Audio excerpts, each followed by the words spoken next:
परिचय। श्रेया एक चिकित्सक है। वह 10 लंबे सालों के बाद भारत लौट रही है। हवाई अड्डे से घर लौटते वक्त वह कई स्थानों पर अत्यधिक भरे हुए, बदबूदार और बीमारियां फैलाते हुए कूड़ेदान देखकर दुखी हो गई है। उसने तय किया कि वह इस मामले को अगले दिन नगर निगम के सामने रखेगी। इस पाठ में हम स्थानीय सरकारी निकायों और उनके प्रकारों के बारे में पढ़ेंगे। आओ सीखें। स्थानीय निकायों को परिभाषित करना, नगर निगम और नगर समिति के प्रकारों को बताना, स्थानीय संस्थाओं के आय के स्रोत बताना।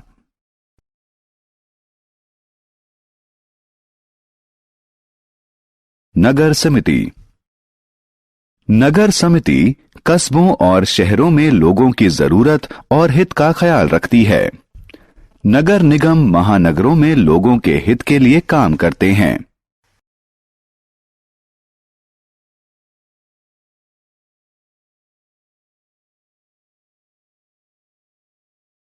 स्थानीय निकायों के सदस्य।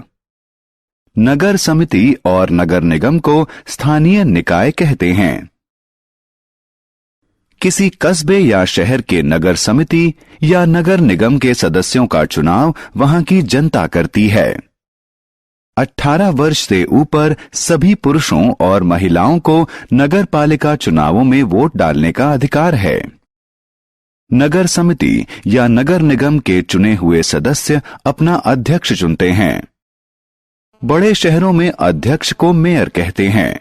वह नगर समिति या निगम का प्रधान होता है।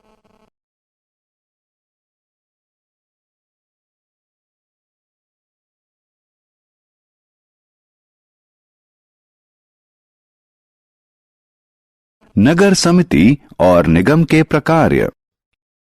नगर समिति और निगम देखते हैं सड़कों का रखरखाव, पार्क और उद्यान का रखरखाव, अपशिष्ट का निस्तारण, जल निकासी, लोगों को पीने लायक पानी का वितरण, गलियों में प्रकाश, अस्पताल, दवाखाना और स्वास्थ्य केंद्र खोलना, प्राथमिक विद्यालय खोलना।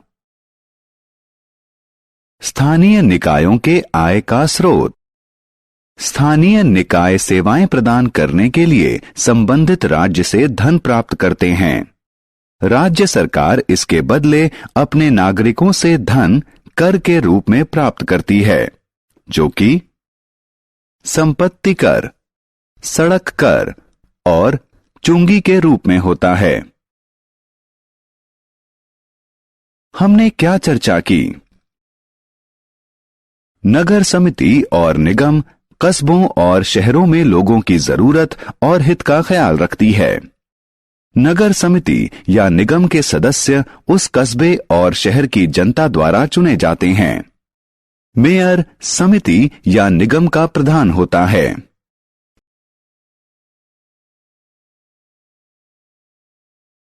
नगर समिति और निगम विभिन्न सेवाएं प्रदान करने के लिए अपने राज्य से धन लेती हैं और बदले में राज्य सरकार जनता से करों के माध्यम से इस धन को इकट्ठा करती हैं।